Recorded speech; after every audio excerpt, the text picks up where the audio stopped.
Hello students, my name is मोहक अग्रवाल। बच्चों, मैं आपके लिए 10th क्लास बायोलॉजी का फर्स्ट चैप्टर लेके आया हूं, दैट इज लाइफ प्रोसेसेस। आज के इस सेशन में हम लोग इस चैप्टर का इंट्रोडक्शन लेने जाएंगे।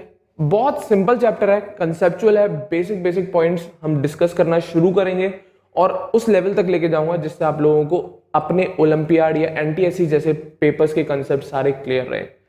बस इतना करना है आपको, साथ साथ नोट्स बनाते चलें और इन पॉइंट्स को डेली बेसिस पे याद करते चलें। जितना मैंने कराया उतना कॉपी में नोट किया और साथ के साथ याद कर लिया, तो आपके कॉन्सेप्ट्स इतने सॉलिड फाउंडेशन बनाएंगे कि आप जब हायर क्लासेस में जाएंगे तो आपको कुछ ऐसे पॉइंट्स भी मिलेंगे मेरे सेशंस में जो आपको हायर क्लासेस में सीखने को मिलते हैं, बट अभी से ही मैं आपकी फाउंडेशन स्ट्रॉन्ग करके चलूंगा।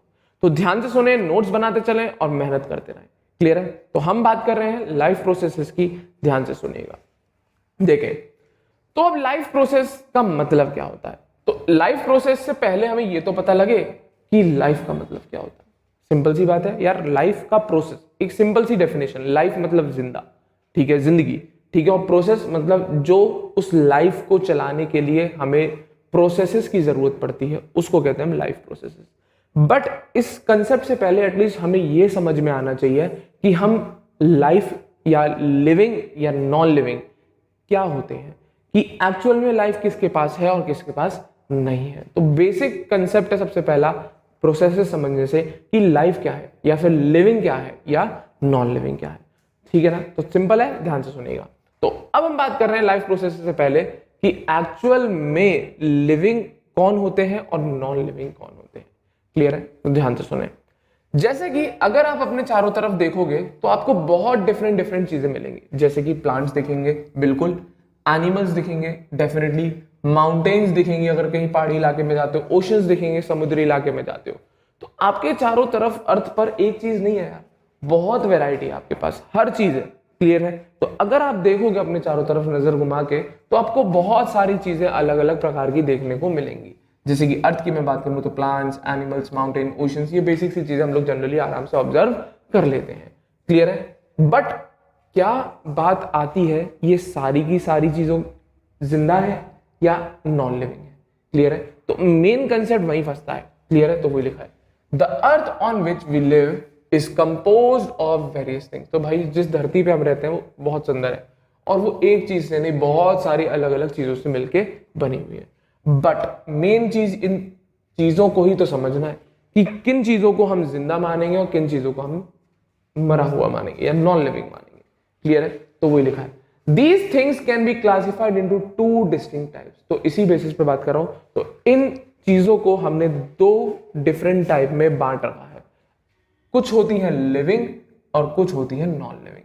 अब मेन बात यह है, हमें कैसे पता लगेगा कि वो लिविंग है या नॉन लिविंग। जैसे मैंने बता दिया मैं लिविंग हूं या आप लिविंग है या कोई प्लांट लिविंग है या कोई एनिमल लिविंग है, तो आपने कुछ ना कुछ तो देखा होगा जिस बेसिस पे आप बात कर रहे हो कि वो लिविंग है।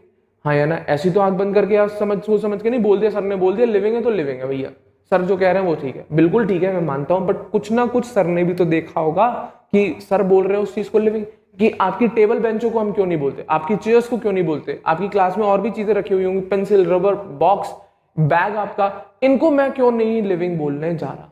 तो डेफिनेटली कुछ ना कुछ हमने चीजें देखी होंगी जिन बेसिस पे हम किसी चीज को डिफाइन करते हैं कि वो लिविंग है या नॉन लिविंग। तो उसी की मैं बात कर रहा हूं। क्लियर है? तो अर्थ पे मिलने को भाई बहुत सारी चीजें हैं, अनगिनत। क्लियर है? बट मेन चीज, उन चीजों को हमने दो ही पार्ट में डिवाइड कर रखा है, कुछ तो होंगे लिविंग, कुछ होंगे नॉन लिविंग। क्लियर है कि नहीं? चले आगे सुने। तो अब बात आती है लिविंग थिंग किसे मानते हैं हम, नॉन लिविंग किसे मानते हैं। तो सुनना, लिविंग थिंग्स ऐसी चीजों को मानते हैं हम जो ब्रीथ कर सके, खा सके, कुछ भी मूव कर सके, ग्रो कर सके, रिप्रोड्यूस कर सके और जिसके पास सेंस हो, समझ हो, सेंस हो। क्लियर है? जो फील कर सके। क्लियर है? तो डेफिनेटली मैंने क्या बोला, लिविंग और नॉन लिविंग ऐसे तो नहीं बोल दिया हो, कुछ ना कुछ देखा होगा। तो ये सारी चीजें हमने देखी।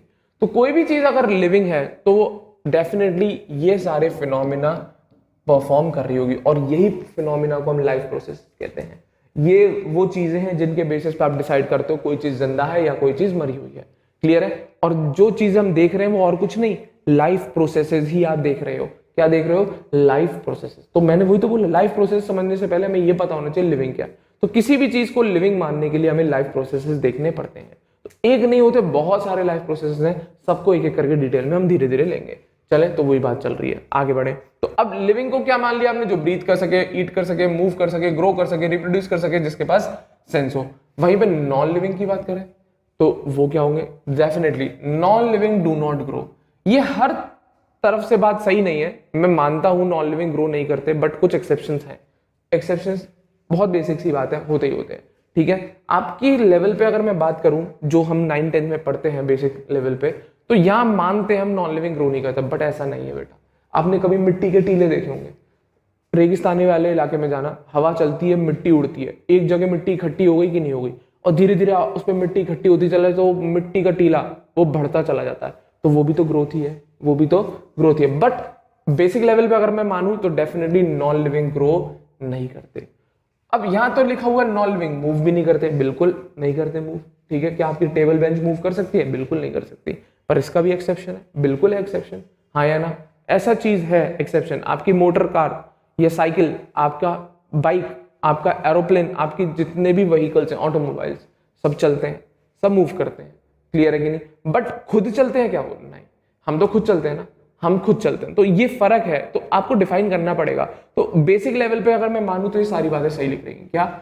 नॉन लिविंग ग्रो नहीं करता, नॉन लिविंग मूव भी नहीं करता, अब ब्रीथ तो बिल्कुल करेगा ही नहीं, करेगा बिल्कुल भी नहीं करेगा, कुछ खाता भी नहीं है, और रिप्रोड्यूस भी नहीं करता। तो डेफिनेटली लिविंग उनको मानता है जिसमें ये सारे प्रोसेसेस है, नॉन लिविंग उन्हें मानता है जिसमें ये सारी चीजें नहीं हो। सबसे मेन बात, नॉन लिविंग पे कोई सेंस नहीं होता। नॉन लिविंग किसी भी चीज को सेंस या फील नहीं कर सकता, ये बिल्कुल आइडियल बात है, इसका कोई एक्सेप्शन नहीं है। नॉन लिविंग सेंस नहीं रखता, नॉन लिविंग के पास कोई सेंस वाले ऑप्शन ही नहीं है ना यार उसके पास, क्लियर है कि नहीं? बट कोई भी अगर लिविंग चीज है तो उसके पास सेंसेस होते ही होते हैं। तो मेन बात यह है कि जमाने में हमारे अर्थ पर बहुत प्रकार की चीजें हैं, बट उसमें से कुछ लिविंग है और कुछ नॉन लिविंग, और इसी लिविंग और नॉन लिविंग का दायरा जो बनाता है वो बनाता है लाइफ प्रोसेसेस। क्योंकि लिविंग जितने भी ऑर्गेनिजम्स है, लिविंग थिंग्स जितनी भी है, उन सबके पास लाइफ प्रोसेसेस मिलेंगे, और नॉन लिविंग जितनी भी है उनके पास लाइफ प्रोसेसेस नहीं मिलेंगे, क्लियर है? अच्छा, एक बेसिक सी बात पूछते हैं, जब भी हम किसी से ऑर्गेनिज्म या किसी की भी बात करें तो हम ये पूछते हैं कि जिंदगी शुरू कहां से होती है। तो हर किसी के दिमाग में एक ही बात आती है, सिंगल सेल से। डेफिनेटली बेटा, आप भी, मैं भी, कोई भी ऑर्गेनिज्म उठा लो, कोई भी ऑर्गेनिज्म, इवन देन किसी को भी उठा लो, सबकी जिंदगी एक ही सेल से शुरू होती है जिसका नाम होता है जाइगोट।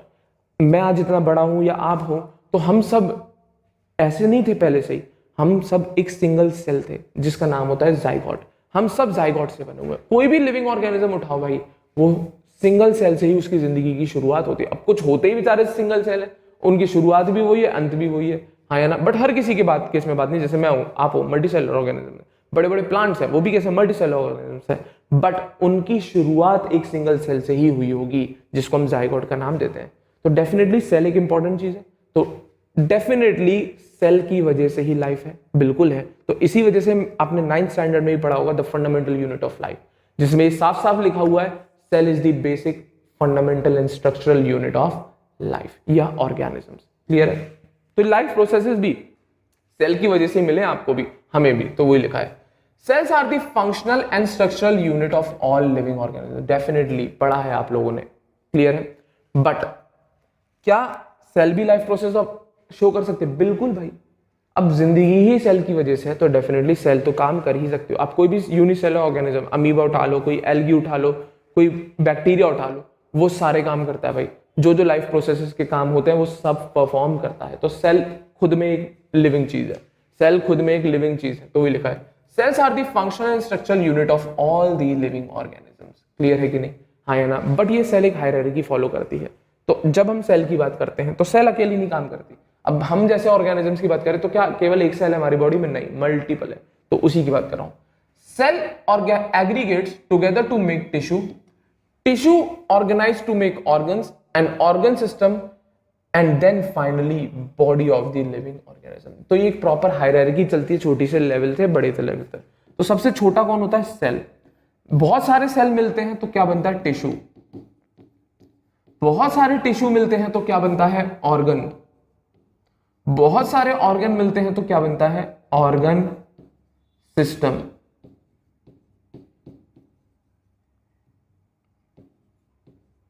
देखते चलें। बहुत सारे ऑर्गन मिले तो क्या बन गया, ऑर्गन सिस्टम, और ऐसे ऑर्गन सिस्टम मिले तो हम बन जाते हैं, कौन बन जाता है, हम।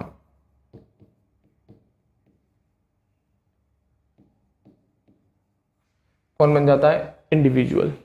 कौन बन जाता है बेटा, इंडिविजुअल। तो वही लिखा हुआ है, this is the hierarchy, this is called level of organisation, this is called level of organisation. जैसे जैसे बढ़ती जाती है वैसे वैसे हम बनते चले जाते हैं। क्लियर है, तो वही लिखा है।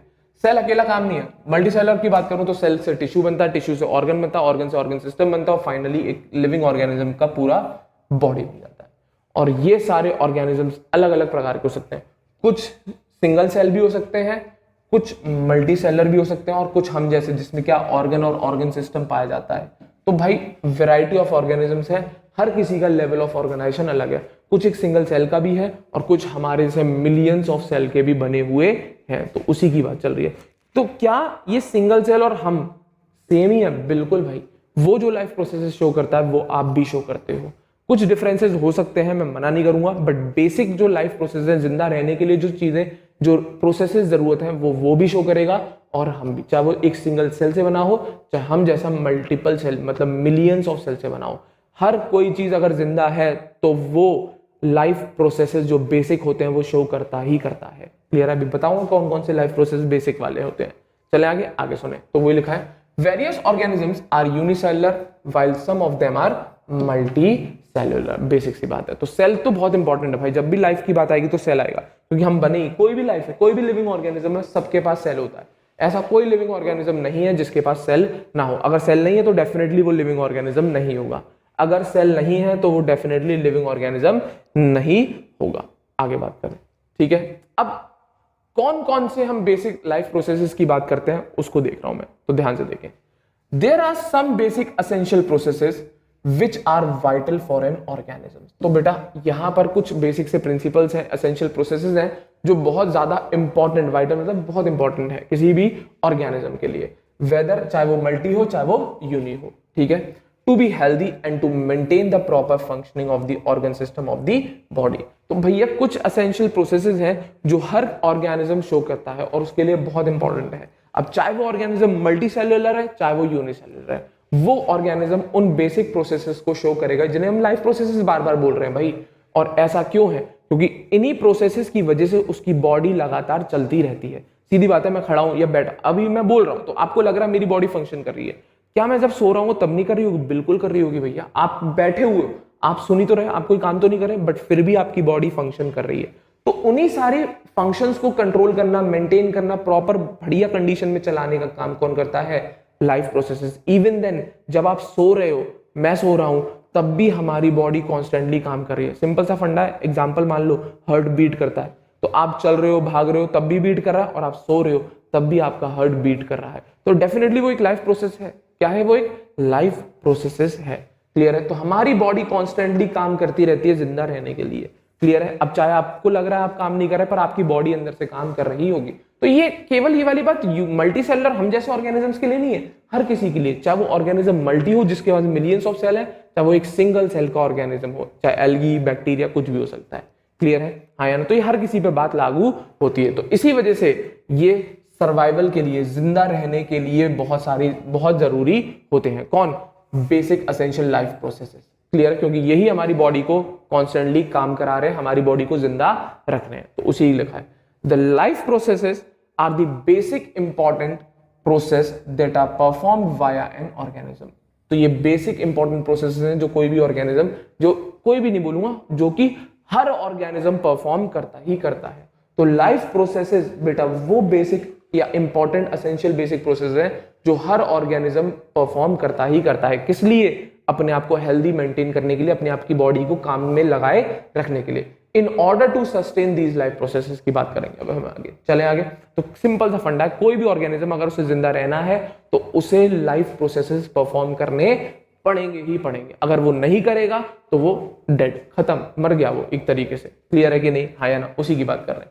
और अब इन सबको काम करा, अब ये लाइफ प्रोसेस को भी तो कोई चला रहा होगा, किसी ना किसी कारण की वजह से चल रहे होंगे। डेफिनेटली केमिकल्स होते हैं, सब कुछ केमिस्ट्री में मिलता है। ठीक है? तो वही लिखा है, in order to sustain these life process, मतलब सस्टेन मतलब मेंटेन करना, इसको लाइफ प्रोसेस को मेंटेन करने के लिए हमारी बॉडी में बहुत सारे केमिकल्स हैं जिनको हम बायोकेमिकल के नाम से जानते हैं। तो वो केमिकल बैठे नहीं होंगे, रिएक्शंस कर रहे होंगे, तो वही लिखा है in order to sustain these life processes many biochemical reactions occur inside the living organism, कैसा भी हो, चाहे मल्टी चाहे uni, which are collectively refer to as metabolism. Metabolism मतलब होता है बेटा सम टोटल, लिख लेना डेफिनेशन, बेसिक ही बोल रहा हूं। Metabolism is the sum total of all the chemical reactions occurring within a body या within an organism. Metabolism is the sum total of all the reactions occurring in the body, ठीक है, of an organism. किसी भी organism की body के अंदर जितनी भी total chemical reaction चल रही है उन सबको metabolism का नाम दिया जाता है। क्लियर है कि नहीं? और ये मेटाबॉलिज्म जरूरत क्यों है? क्योंकि यही मेटाबॉलिज्म जितने भी लाइफ प्रोसेस हैं जिससे हमें पता लगता है कोई ऑर्गेनिज्म लिविंग है नॉन लिविंग है, उनको मेंटेन करके चलाता है। क्लियर है? हाँ या ना? तो जितने भी लाइफ प्रोसेस हैं वो सस्टेन, मतलब वो मेंटेन क्यों रहते हैं, वो क्यों चलते रहते हैं अपने आप? क्योंकि हमारी बॉडी में जितनी भी केमिकल रिएक्शंस हैं वो सारी की सारी केमिकल रिएक्शन लाइफ प्रोसेस को सस्टेन तरीके से चलाने में हेल्प करती हैं। क्लियर है कि नहीं? सिंपल कंडीशन है, आ जाना चाहिए। चलो आगे में। क्लियर है? हाँ या ना? अब कुछ लाइफ प्रोसेसेस की पहले बात करने से पहले मैं आपको मेटाबॉलिज्म के भी टाइप बता देता हूं। दो टाइप के मेटाबॉलिज्म होते हैं बेटा, एक होती है कैटाबॉलिज्म और एक होती है एनाबॉलिज्म। क्लियर है? फर्क क्या है? बहुत सिंपल है। कैटाबॉलिज्म बेटा वो केमिकल रिएक्शंस हैं जिसमें बड़े बड़े साइज के मॉलिक्यूल्स को ब्रेक डाउन किया जाता है, तोड़ा जाता है। क्लियर है? कैटाबॉलिज्म वो केमिकल रिएक्शंस हैं जिसमें बड़े साइज के मॉलिक्यूल्स को छोटे छोटे मॉलिक्यूल्स में तोड़ा जाता है। और एनाबॉलिज्म जस्ट इसका रिवर्स है। ये वो रिएक्शन है केमिकल वाली जो बॉडी में चल रही होंगी, उसमें क्या होता है, बहुत छोटे छोटे से मॉलिक्यूल मिलते हैं और एक बड़े साइज का मॉलिक्यूल बनता है। तो ये आइडियल डेफिनेशन है कैटाबॉलिज्म और एनाबॉलिज्म की। क्लियर है? तो इसी प्रकार की हमारी बॉडी के अंदर रिएक्शन चल रही होंगी जो कि हमारी बॉडी के लाइफ प्रोसेस को मेंटेन करती है। तो कुछ बेसिक लाइफ प्रोसेस हैं जो मैंने मेंशन कर रखे हैं जो आपको पता होने चाहिए हर हालत में। क्लियर है? तो जिससे हम पता लगाते हैं कि कोई चीज लिविंग है या नहीं, तो वही लिखा है। Some of the life processes which are essential to maintain life are as follows. सबसे पहला क्या? रेस्पिरेशन। सिंपल है, रेस्पिरेशन होना। ठीक है? रेस्पिरेशन का मतलब जनरली लोग बाग ब्रीथिंग से जोड़ लेते हैं हर बार। हर बच्चा रेस्पिरेशन को ब्रीथिंग से जोड़ लेता है। बेटा रेस्पिरेशन का मतलब जरूरी नहीं है ब्रीथिंग हो। Breathing is a different concept and respiration is a different concept. Respiration एक सेलुलर लेवल पे चीज होती है। तो रेस्पिरेशन में कुछ नहीं, ऑक्सीजन की प्रेजेंस में हम ऑर्गेनिक कंपाउंड्स को तोड़कर एनर्जी लिबरेट करते हैं। तो रेस्पिरेशन एक कंसेप्ट ही बिल्कुल अलग है। जब डिटेल में पढ़ाऊंगा तब बहुत बढ़िया तरीके से, प्रॉपर तरीके से एक एक स्टेप, एक एक रिएक्शन समझाऊंगा। तो रेस्पिरेशन का इतना मतलब समझो तुम लोग, क्या ये वो प्रोसेस है जिसमें हम ऑक्सीजन की मदद से किसी बॉडी के ऑर्गेनिक कंपाउंड को तोड़कर एनर्जी बनाते हैं अपनी बॉडी के लिए, क्योंकि हमारी बॉडी को भी एनर्जी चाहिए। तो डेफिनेटली रेस्पिरेशन की मदद से ही हमारी बॉडी को एनर्जी मिलती है। हाँ या ना? पर इस रेस्पिरेशन को आप अपनी ब्रीथिंग से मत जोड़ना, क्योंकि breathing is a different concept, respiration is a different concept. Clear है? तो रेस्पिरेशन हर किसी में, प्लांट, ऑर्गेनिक, कोई भी, चाहे आप हो, मैं हूं, प्लांट है, बैक्टीरिया, कोई भी, हर कोई रेस्पिरेशन करता है। क्लियर है? तो इसमें एक ही काम होता है, क्या? एयर आई, ऑक्सीजन आई, बड़े मॉलिक्यूल को तोड़ा और एनर्जी मिलती है। क्या मिलती है? एनर्जी मिलती है। क्लियर है? तो रेस्पिरेशन में क्या होता है? एनर्जी प्रोड्यूस होती है। दूसरा न्यूट्रिशन। सिंपल सी बात है, हमारी बॉडी अपने आप तो चलती नहीं, हमें भी भूख लगती है, आपको भी भूख लगती है, प्लांट्स को भी लगती है भाई। ठीक है कि नहीं? तो हर किसी को खाने की जरूरत है, तो वो न्यूट्रिशन बताता है। क्या बताता है? न्यूट्रिशन। तो न्यूट्रिशन, आप खाना खुद बना सकते हो, आपकी बॉडी खाना खुद बना सकते हैं? नहीं बना सकते, तो आपको कहीं से बाहर से लेना पड़ता है। बट प्लांट के साथ ऐसा है नहीं। तो सबका न्यूट्रिशन का तरीका बेटा अलग है। कुछ अपना खाना खुद बना लेते हैं, कुछ दूसरों को खा के अपना खाना पूरा करते हैं। क्लियर है? बट ऐसा कोई भी लिविंग ऑर्गेनिज्म नहीं है जिसको खाने की जरूरत ना हो। हर किसी को फूड की जरूरत है, क्योंकि फूड मिलेगा तभी उनके सारे प्रोसेस चलेंगे, तभी उनकी बॉडी की केमिकल रिएक्शंस चलेंगी। क्लियर है? तो दूसरा बेसिक और इंपॉर्टेंट लाइफ प्रोसेस कौन है बेटा? न्यूट्रिशन। कौन है बेटा? न्यूट्रिशन। तीसरी बात, ट्रांसपोर्टेशन। अब डेफिनेटली आपकी बॉडी में खाना गया, आपने उसको डाइजेस्ट वगैरह कर लिया बढ़िया तरीके से और उसको अपनी यूजेबल फॉर्म में कन्वर्ट कर लिया। अब वो एक ही पार्ट में हुआ ना आपकी बॉडी, आप तो मल्टी सेलर, चलो यूनिसेलर में तो कोई दिक्कत ही नहीं है, क्योंकि वो है ही बेचारी एक सेल, तो जो भी काम करना होगा वो उसी में कर लेगी। पर दिक्कत ये प्रोसेस में आती है जब मल्टी सेलर है, क्योंकि रेस्पिरेशन भी है, न्यूट्रिशन, खाना भी गया आपकी बॉडी में। अब खाना तो पेट में गया ना, डाइजेस्ट तो पेट में हुआ, इंटेस्टाइन वगैरह में हुआ, तो एक्सक्यूज मी, तो डाइजेस्ट तो पेट में हुआ, इंटेस्टाइन में हुआ, तो अब पूरी बॉडी को जरूरत है खाने की, तो अब उसके लिए हमें किसकी मदद लगती है?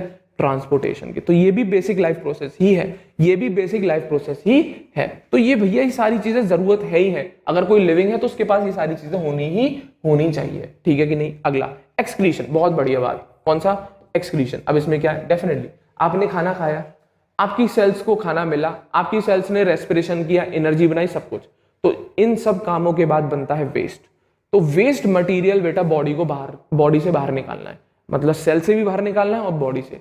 तो वेस्ट मटेरियल बॉडी के लिए बेटा केवल रखने की चीज नहीं, वो हार्मफुल भी हो सकता है। केवल ये नहीं कि वो वेस्ट है तो उसे निकालना है, मेन दिक्कत ये है उसकी हार्मफुल इफेक्ट होते हैं।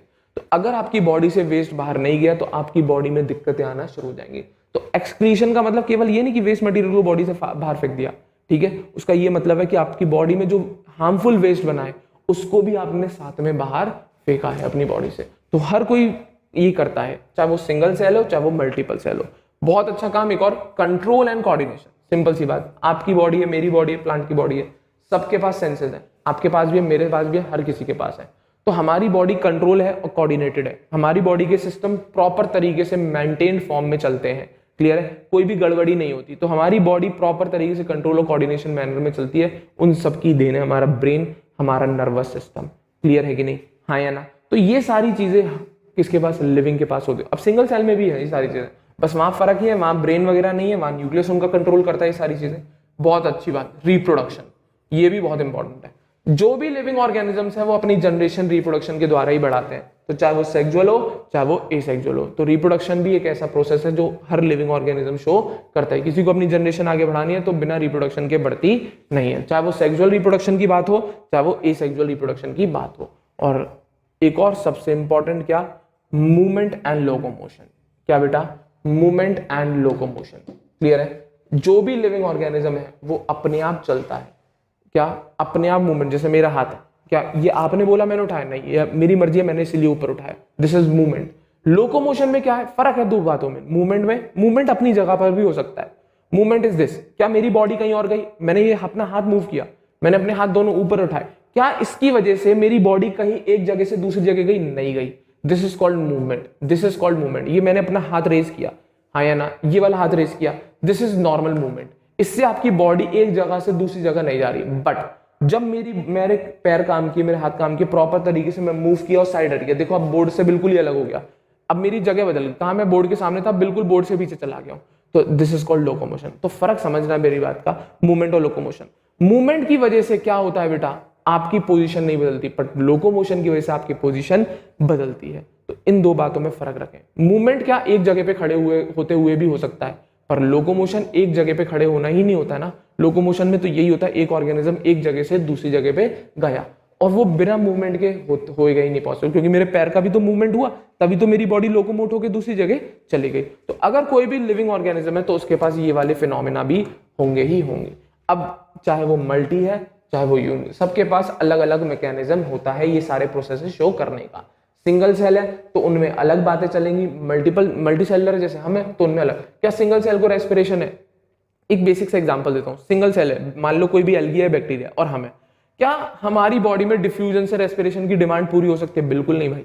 क्या आपकी स्किन डिफ्यूजन करके ऑक्सीजन अंदर ले और आपकी पूरी बॉडी को मिल जाएगी? नहीं हो सकता ऐसा पॉसिबल। बट एक सिंगल सेल में ये चीज पॉसिबल है, क्योंकि वो छोटा सा है ना, उसको इतनी प्रॉपर ज्यादा जरूरत नहीं है। वो अपनी सेल क्या मेम्ब्रेन के थ्रू डिफ्यूजन करा के ऑक्सीजन का काम चला लेगा। तो ये लाइफ प्रोसेस बेटा ऑर्गेनिज्म टू ऑर्गेनिज्म वेरी करते हैं, बट ये जरूर है शो होंगे ही होंगे। अब किसी में बहुत सिंपल तरीके से हो जाते हैं लाइफ प्रोसेस, किसी में थोड़े कॉम्प्लेक्स होते हैं, बट होते जरूर है, क्योंकि अगर ये नहीं हुए तो कोई अपनी लाइफ मेंटेन नहीं कर पाएगा, कोई भी जिंदा रह नहीं पाएगा अगर उसके पास ये सारी चीजें नहीं मिलेंगी। तो ये बेसिक से पॉइंट है, लाइफ की बात, लिविंग की बात, नॉन लिविंग की बात और लाइफ प्रोसेस की बात। तो सिंपल सी बात है, हमारी अर्थ पर हमारे चारों तरफ बहुत सारे सामान है, बहुत सारी चीजें हैं, बट कुछ जिंदा है तो कुछ मरी, कुछ डेड है, ठीक है, हाँ या ना। तो अब आपने कैसे बेसिस पे, किस बेसिस पे आपने बताया? डेफिनेटली इन बेसिस पे तुमने बताया कि कौन लिविंग है और कौन नॉन लिविंग है। तो हमने ऐसी किसी को भी मुंह उठा के नहीं बोल दिया कि ये लिविंग है चीज या ये नॉन लिविंग है। कुछ ना कुछ हमने सोचा है, समझा है, तभी हमने डिसाइड किया कि कौन चीजें लिविंग है और कौन चीजें नॉन लिविंग है। तो क्या सोचा आपने? लाइफ प्रोसेसेस सोचे। क्या सोचे आपने? लाइफ प्रोसेसेस सोचे। क्लियर है कि नहीं? तो उम्मीद करूंगा यहाँ तक आपको चीजें क्लियर होंगी, बेसिक डिफरेंस समझ में आएगा लिविंग और नॉन लिविंग में, क्लियर है, और लाइफ प्रोसेस समझ में आएंगे होंगे। चले आगे। अब कुछ नोट है, इंपॉर्टेंट है, ध्यान से समझिएगा। क्या? मल्टी सेलुलर ऑर्गेनिजम्स की बात कर रहा हूं मैं, सुनना। In multi cellular organisms all these cells may not be in direct contact with the surrounding environment, so they require specific organs for performing all the processes। बहुत बहुत बहुत इंपॉर्टेंट लाइन लिखी है, इस लाइन में बहुत बड़ा बात छुपी हुई है। क्या बोला? जितने भी मल्टी सेलुलर ऑर्गेनिज्म, आप अपना एग्जांपल लो यार, किसी और को सोचो ही क्यों, अपने आप को सोचो ना, सब समझ में आएगा। क्या आपकी बॉडी की हर सेल बाहर आपके एनवायरनमेंट में एक्सपोज्ड नहीं? आपकी बॉडी के अंदर पेट है, इंटेस्टाइन है, लिवर है, किडनी है, बहुत सारी चीजें हैं, क्लियर है। क्या उनकी सेल्स हमारे इन्वायरमेंट के साथ डायरेक्ट कांटेक्ट में नहीं है? नहीं है, बिल्कुल भी नहीं है। तो उसी की बात कर रहा है। जितने भी मल्टीसेलुलर ऑर्गेनिजम्स हैं उनकी हर सेल डायरेक्ट कांटेक्ट में नहीं होती इन्वायरमेंट के साथ। इसी वजह से, क्योंकि बेटा इस सेलुलर लेवल पे बात होती है, हर cell even then single cell भी काम करती है और सेल की प्रोसेसेस ही चल रहे हैं, ठीक है। तो इसी वजह से मल्टी सेलुलर के ऑर्गेनिजम्स के पास अब क्या होते हैं? स्पेसिफिक ऑर्गन्स होते हैं, क्लियर है। नहीं तो कोई सिंगल सेल है यार, वो सिंगल सेल खुद ही डायरेक्ट कांटेक्ट में एनवायरनमेंट में वो खुद ही काम चलाती है, वो रेस्पिरेशन भी खुद कर लेती है, एक्सक्रीशन भी खुद कर लेती है, न्यूट्रिशन भी खुद कर लेती है, उसे किसी और की जरूरत नहीं है। बट हमें, हमारी बॉडी की सेल्स ऐसा नहीं, क्योंकि चलो मान लो मैं सरफेस वाली सेल्स कांटेक्ट में है, चलो ये कर लेंगी। क्या हमारी बॉडी के जो अंदर भरी हुई सेल्स है, क्या वो डायरेक्ट कांटेक्ट में एनवायरनमेंट के साथ, क्या वो कर पाएंगी ये सारे काम? नहीं। तो इसीलिए मल्टी सेलुलर ऑर्गेनिजम्स को स्पेसिफाइड ऑर्गन्स की जरूरत होती है इन्हीं सारे लाइफ प्रोसेसेस को कैरी आउट कराने के लिए। तो वही लिखा है, मल्टी सेलुलर ऑर्गेनिजम्स में बहुत सारे सेल्स हैं और जो डायरेक्ट कांटेक्ट में नहीं होते एनवायरनमेंट के साथ, इसीलिए मल्टी सेलुलर ऑर्गेनिजम्स को स्पेसिफिक ऑर्गन्स की जरूरत होती है इन्हीं प्रोसेसेस को परफॉर्म करने के लिए, क्योंकि उनकी बॉडी की हर सेल अपना अपना काम नहीं कर सकती। तो ऑर्गन्स होते हैं हमारी बॉडी में, क्या होते हैं बेटा? ऑर्गन्स, जो ये सारे स्पेसिफिक लाइफ प्रोसेसेस परफॉर्म करते हैं, ठीक है कि नहीं? हाँ या ना? बट यूनिसेलुलर की बात करूं तो उनमें कोई कलेश नहीं, उन्हें यार एक सिंगल तो सेल ही है, क्या ही ऑर्गन बनाएगी वो, ठीक है। तो वही सारे काम मेंटेन कर लेती है, क्लियर है। तो इसलिए वहां पे इजी बेसिक लेवल पे हो जाता है। तो मल्टी सेलुलर में जैसे जैसे आते हैं ना, कॉम्प्लेक्सिटी बढ़ती जाती है। और ध्यान रखना, हर ऑर्गन का काम अलग होता है। आपकी किडनी क्या आपका रेस्पिरेशन का काम करेगी? नहीं करेगी। आपका हार्ट क्या आपका डाइजेशन का काम करेगा? नहीं। तो हर ऑर्गन का काम अलग है, क्योंकि आपने एक ही ऑर्गन को सारे काम दे दिए तो दिक्कत है आपकी बॉडी में, क्योंकि डिवीजन ऑफ लेबर जितना होगा उतना प्रॉपर तरीके से फंक्शनिंग चलेगी। चलो आगे बढ़ रहे हैं। अब इसी से बेसिस पे पॉइंट उठता है वायरस के ऊपर। पूछा गया एक बार, क्या वायरस जिंदा होता है या मरा हुआ है? क्या वायरस लिविंग है या नॉन लिविंग? तो बेटा मैं आपको अभी बता दे रहा हूं, वायरस इज नॉन लिविंग। आप इसी को मान के चलें, इसी को दिमाग में रखते हुए कंसेप्ट को सीखें। वायरस आर नॉन लिविंग, कोई भी वायरस जिंदा नहीं होता, क्योंकि वायरस की पास ये लाइफ प्रोसेसेस नहीं होते। वायरस अगर आइसोलेटेड फॉर्म में अकेला है तो वो ये सारे लाइफ प्रोसेसेस परफॉर्म नहीं कर सकता, तो डेफिनेटली वो नॉन लिविंग है। तो वही लिखा है, virus do not show any molecular movement in them. तो उसमें कोई भी केमिकल रिएक्शन नहीं होती, सीधी बात है। मॉलिक्यूलर मूवमेंट का मतलब सीधी बात है मेटाबॉलिज्म, केमिकल रिएक्शन। तो वायरस में कोई भी मॉलिक्यूलर मूवमेंट नहीं होती तब, कब तक? जब तक वो किसी को इन्फेक्शन कॉज ना करे। जैसे पिछले कुछ सालों में कोरोना बहुत चला है, तो वायरस ही था बेटा। वो जब तक किसी को नुकसान नहीं कर रहा था, जब तक वो बॉडी में नहीं गया। बॉडी से बाहर है तो कोरोना से कुछ नहीं हो रहा, क्योंकि वो कुछ कर ही नहीं सकता, वो इनएक्टिव है।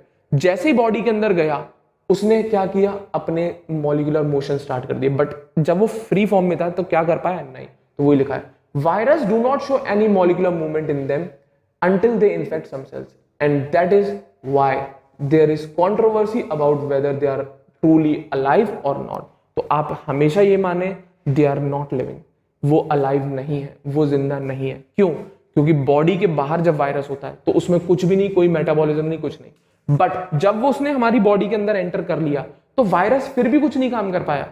वायरस ने क्या? हमारी बॉडी की सेल्स को क्या किया? टेक ओवर किया, कब्जा किया। वायरस खुद जिंदा नहीं है। वायरस ने अगर किसी की बॉडी को इन्फेक्ट भी किया तो वायरस ने काम नहीं किया है। वायरस ने क्या किया? बस एक ही काम है वायरस का, कि वो हमारी बॉडी की सेल्स को क्या ओवरटेक कर लेता है। जैसे किसी ट्रक को हाईजैक कर लिया या किसी शिप को हाईजैक कर लिया, तो हाईजैक वाला हिसाब है। वो खुद लिविंग नहीं है, वो खुद कोई लाइफ प्रोसेस परफॉर्म नहीं कर सकता। बट जब वो किसी की बॉडी के अंदर चला गया तो वायरस परफॉर्म कर रहा है? नहीं, वायरस ने हमारी बॉडी की ही सेल्स को ओवरटेक किया, तब वो काम कर रहा है। वायरस खुद कोई मेटाबॉलिक प्रोसेस या खुद कोई लाइफ प्रोसेस नहीं कैरी आउट करा सकता। तो definitely viruses are not living. Viruses living नहीं है और नहीं है। मार्क कर लेना इस बात को, बहुत इंपॉर्टेंट है। तो कंट्रोवर्सी चलती है, मैं मानता हूं, बट हायर क्लासेस में जैसे जैसे आप बढ़ोगे तो आपको पूरा प्रॉपर तरीके से वायरस के बारे में बताया जाएगा और लास्ट में ये रिजल्ट निकलता है, virus are not living, virus जिंदा नहीं होते, वायरसेस जिंदा नहीं होते। क्लियर है? तो उम्मीद करूंगा यहां तक आप लोगों को सारी बातें क्लियर होगी। ठीक है, तो अभी तक हमने बात करी कौन लिविंग है कौन नॉन लिविंग है, कैसे हम डिसाइड करते हैं कोई चीज लिविंग है या कोई चीज नॉन लिविंग है। उसके लिए हमने क्या देखे, लाइफ प्रोसेस, कुछ बेसिक से लाइफ प्रोसेस आपको, जैसे कि रेस्पिरेशन, एक्सक्रीशन, लोकोमोशन, मूवमेंट, ये बेसिक्स आपने लाइफ प्रोसेसेस चेक किए अभी। क्लियर है? अब इनको डिटेल में हम धीरे धीरे पढ़ेंगे, एक एक करके पूरा डिटेल में जाएंगे। अब हम हर इंडिविजुअल लाइफ प्रोसेस के बारे में, जैसे न्यूट्रिशन वगैरह सब कुछ बताऊंगा, एक एक चीज डिटेल में धीरे धीरे। ठीक है, तो अभी इसमें इंट्रोडक्शन था, उम्मीद करूंगा यहां तक आप लोगों को सारी चीजें क्लियर होंगी। ठीक है, ज्यादा लेंदी नहीं कर रहे हैं, अभी इतना ही रख रहे हैं क्योंकि इंट्रोडक्शन दिया है, आपको बताया है कि लिविंग क्या है, नॉन लिविंग क्या है और क्या होते हैं life processes.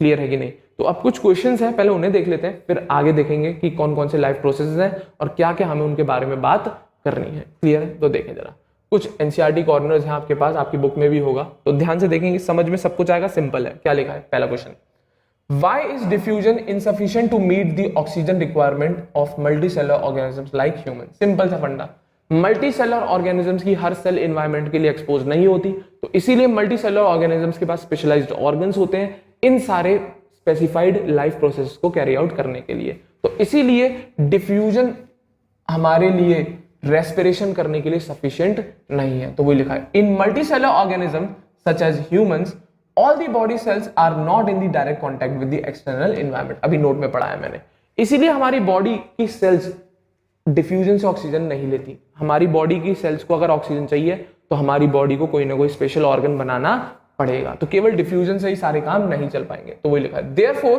every cell of the body will not get enough oxygen as per need by the process of diffusion। इसीलिए हमारी बॉडी की हर सेल को जितनी ऑक्सीजन चाहिए उतनी नहीं मिल पाएगी अगर हम डिफ्यूजन की मदद लें फ्रॉम द इन्वायरमेंट। तो इसीलिए diffusion is unable to meet the oxygen requirement of multicellular organism. इसीलिए हमारी बॉडी की डिमांड, ऑक्सीजन डिमांड को डिफ्यूजन, केवल ये नहीं कहूंगा डिफ्यूजन नहीं होता, बिल्कुल होता है, डिफ्यूजन से ही ऑक्सीजन आती है सेल के पास, बट केवल डिफ्यूजन ही अगर आप यूज करो ऑक्सीजन डिमांड को पूरा करने के लिए तो वो बेकार है, वो पॉसिबल नहीं है, क्योंकि हमारी बॉडी की हर सेल एनवायरनमेंट के डायरेक्ट कॉन्टेक्ट में नहीं है। चलें आगे, अगला क्वेश्चन देखें, क्या What criteria do we use to decide whether something is alive? Simple है, लाइफ प्रोसेसेस देखते हैं हम। क्या देखते हैं बेटा? Life processes. तो वही लिखा है, The main criteria used to decide whether something is alive are respiration and breathing। यहाँ लिखा हुआ है, बट हम बोलेंगे आपसे कि आप सारे लाइफ प्रोसेस लिख के आओ तो ज्यादा अच्छा आंसर जाएगा। क्लियर है? क्या रेस्पिरेशन एंड ब्रीथिंग ही होते हैं, लिखा है ऐसा, बट ऐसा नहीं है। आप रेस्पिरेशन भी लगाओ, ब्रीथिंग भी लगाओ, न्यूट्रिशन भी लगाओ, मूवमेंट भी लगाओ, लोकोमोशन भी लगाओ, हर चीज को लिख के आना, ग्रोथ को भी लगाओ, तो वहीं पे बात करें। However living things also show growth and movement. तो मेन क्राइटेरिया रेस्पिरेशन, ब्रीथिंग और भी चीजें हैं, न्यूट्रिशन, एक्सक्रीशन, रिप्रोडक्शन, सब चिपकाए आओ, कोई दिक्कत नहीं। आंसर ज्यादा लिख के आओगे तो नंबर कम नहीं होंगे, ठीक है? ये भी नहीं कहूंगा ज्यादा मिलेंगे, जितने हैं उतने मिलेंगे आपको, बट ये आप कम लिख के आओगे तो डेफिनेटली नंबर कटेंगे। तो ज्यादा लिख के आओ, कोई प्रॉब्लम नहीं आपको, ठीक है? ना आपको होनी चाहिए ना हमें, तो डेफिनेटली नंबर ज्यादा ही मिलेंगे। चले आगे देखें, कंप्लीट लिखो, जो भी चीज लिखो, आधी अधूरी मत छोड़ना। तो वही लिखा है, what are outside raw material used by an organism. बहुत अच्छी बात कि बाहर के क्या क्या रॉ मटेरियल है जो हमारी बॉडी को जरूरत होती है, तो वही सुनना, क्योंकि हमारी बॉडी भी तो केमिकल से चल रही है, पूरी बताया हुआ बायोकेमिकल्स रिएक्शन चल रही है, तो लाइफ प्रोसेस चल रहे हैं, और लाइफ प्रोसेस चल रहे हैं तो आप जिंदा हो, तो अब उसके लिए भी तो रॉ मटेरियल की रिक्वायरमेंट होगी। तो क्या क्या होता है वो लिखा है। तो ये बात ऑर्गेनिज्म से ऑर्गेनिज्म वेरी करती है भाई, हर ऑर्गेनिज्म के लिए सारे रॉ मटेरियल सेम नहीं होंगे, ये मैं बोल रहा हूँ, बट जनरल बता दे रहा हूँ कौन कौन से यूज करते हैं हम लोग। तो वही लिखा है, the raw material required by an organism will vary on the basis of the complexity of the organism and its environment. Definitely organism to organism raw material की डिमांड बदलेगी। मैं बहुत कॉम्प्लेक्स हूं, पर बैक्टीरिया नहीं है, एल्गी नहीं है, वो सिंगल सेल्स है, उनकी बॉडी की डिमांड अलग है, मेरी बॉडी की डिमांड अलग है। तो ऑर्गेनिज्म टू ऑर्गेनिज्म कॉम्प्लेक्सिटी, मैं कॉम्प्लेक्स ऑर्गेनिज्म, वो सिंपल है बेचारे, क्लियर है? तो कॉम्प्लेक्सिटी चेंज होती है ऑर्गेनिज्म टू ऑर्गेनिज्म, हमारा एनवायरनमेंट चेंज होगा, वो अलग एनवायरनमेंट में रहता है, मैं अलग एनवायरनमेंट में रहता हूं, तो डेफिनेटली मेरी बॉडी की डिमांड अलग है, उनकी बॉडी की डिमांड अलग है, तो हमारे रॉ मटेरियल्स भी डिफरेंट होंगे। तो उसी की बात चल रही है। All animals take in food, water and oxygen as raw material from the external environment. Definitely अगर एनिमल्स की बात करें तो वो फूड, वाटर, ऑक्सीजन लेते हैं as a raw material from external, बाहर के एनवायरनमेंट से। बट वहीं पे बेसिक से अगर मैं प्लांट्स की बात कर लूं तो ये क्या लेते हैं, तो ये एक्सटर्नल एनवायरनमेंट से कार्बन डाइऑक्साइड लेते हैं, वाटर लेते हैं, सनलाइट लेते हैं। ये खाना नहीं लेते क्योंकि प्लांट्स अपना खाना खुद बनाता है। तो वो लिखा है as for plants they take in carbon dioxide, water and sunlight to make their own food in the presence of chlorophyll. ठीक है, क्योंकि फोटोसिंथेटिक होता है प्लांट्स, वो अपना खाना खुद बनाते हैं। ऑटोट्रॉफ्स वो जो अपना खाना खुद बनाए। चलू मैं आगे, उम्मीद करूंगा यहां तक क्लियर होगा। अगला क्वेश्चन देखें क्या, what process would you consider essential for maintaining life. अरे यार ये वापस से वही लाइफ प्रोसेस की बात कर रहा है, सिंपल सी कंडीशन है, सारे बता दिए। In humans and other vertebrates certain processes are considered vital for sustaining life. तो ह्यूमन स्पेशली बात कर दी है क्योंकि हम लोग हैं इसलिए बात करते रहे। तो ये वाले प्रोसेसेस बेटा यूनिसेलुलर और हर ऑर्गेनिज्म के पास मिलते ही मिलते हैं। अब कॉम्प्लेक्सिटी के हिसाब से ये कंडीशन बदलती जाती है, इनका परफॉर्म करने का तरीका बदलता जाता है, बट मोटिव एक ही होता है, जिंदा रहना। मोटिव हर किसी का एक ही है, जिंदा रहना। तो ये लिखा है दिस इंक्लूड, सबसे बेसिक रेस्पिरेशन, हम भी करते हैं, सब करते हैं। न्यूट्रिशन भी होता है, डाइजेशन भी होता है, एक्सक्रीशन भी होता है, रिप्रोडक्शन भी होता है, और मेटाबॉलिज्म तो होता ही होता है, क्योंकि बिना इसके तो कोई जिंदा रह ही नहीं सकता। तो वही लिखा है क्या, what process would you consider essential for maintaining life. In humans and other vertebrates certain processes are considered vital for sustaining life, जैसे कि respiration, nutrition, digestion, excretion, reproduction and metabolism. Clear है। वहीं पे अगर मैं रेस्पिरेशन की बात करूं, किसकी बात करूं, रेस्पिरेशन, तो वही लिखा है respiration is one of the important life process required for sustaining life. क्यों, क्योंकि इसी से ही हर किसी को एनर्जी मिलती है। क्या मिलती है बेटा, एनर्जी। Excuse me. तो आप कभी भी रेस्पिरेशन को ब्रीथिंग से मत जोड़ना। रेस्पिरेशन भी एक केमिकल रिएक्शन ही है, जैसे डाइजेशन हो रहा है ना, वैसे ही रेस्पिरेशन का भी कुछ प्रोसेस है। डाइजेशन में हम खाने को पचा रहे हैं, रेस्पिरेशन में उस खाने को जो अपने बॉडी ने अपने फूड ऑब्टेन कर लिया एनर्जी के लिए, उसी फूड को हम तोड़ के एनर्जी बना रहे हैं। तो रेस्पिरेशन एक बहुत इंपॉर्टेंट लाइफ प्रोसेस है, क्योंकि वही हर किसी लिविंग ऑर्गेनिज्म को एनर्जी प्रोवाइड कराता है। तो in short break down of food को कहते हैं हम रेस्पिरेशन। मतलब डाइजेशन नहीं बोल सकते आप, प्रॉपर तरीके से नहीं बोल सकते। तो सीधी बात है, खाने को तोड़ेंगे और एनर्जी प्रोड्यूस करेंगे। क्या तोड़ेंगे, खाने को तोड़ेंगे और एनर्जी प्रोड्यूस करते हैं रेस्पिरेशन में, इन प्रेजेंस ऑफ ऑक्सीजन। तो बेसिक से आपके क्वेश्चन से एनसीईआरटी कॉर्नर, उम्मीद करूंगा चारों के चारों क्लियर जरूर होंगे। उम्मीद करूंगा चारों के चारों क्लियर जरूर होंगे। सिंपल कंसेप्ट है, लाइफ प्रोसेसेस, लिविंग क्या है, नॉन लिविंग क्या है। उम्मीद करूंगा यहां तक आप लोगों को सारी चीजें क्लियर होंगी। तो बच्चों इस सेशन को इतना ही रखते हैं, क्योंकि आगे बढ़ाएंगे एक एक करके सारी लाइफ प्रोसेस को अब डिटेल में डिस्कस करना है हमें। न्यूट्रिशन क्या है, रेस्पिरेशन क्या है, किस तरीके से डाइजेशन चलता है, किस तरीके से एक्सक्रीशन चलता है। तो मैं अब हर एक लाइफ प्रोसेस को डिटेल में 1 बाय 1 लूंगा अगले सेशंस में। तो एक एक सेशन बनते चलेंगे, एक एक लाइफ प्रोसेस को हम कवर करते चलेंगे। पूरी कोशिश मेरी यही रहेगी। उम्मीद करूंगा यहां तक आप लोगों को सारी चीजें क्लियर होंगी। तो बच्चों आपको ये सेशन जरूर पसंद आया होगा, तो वीडियो को जरूर लाइक करें और हमारे चैनल अग्रबंधु ज्ञान केंद्र को सभी बच्चे जरूर सब्सक्राइब करें। बच्चों हम लोगों ने अपना एक ऐप भी लॉन्च किया हुआ है, आप प्ले स्टोर पर जाके उस ऐप को भी जरूर डाउनलोड करें। आपको उसमें से भी बहुत सारी चीजें जरूरत की मिलेंगी। क्लियर है, जैसे क्वेश्चन पेपर, टेस्ट पेपर्स, हाँ या ना, वीडियो लेक्चर्स, ये जो चीजें आप घर पे जाके अवरेज देख सकते हो उन्हें वापस रिपीट करके। तो ऐप डाउनलोड करना कोई भी ना भूले, प्ले स्टोर पे अवेलेबल है अग्रबंधु ज्ञान केंद्र के नाम से। Thank you very much.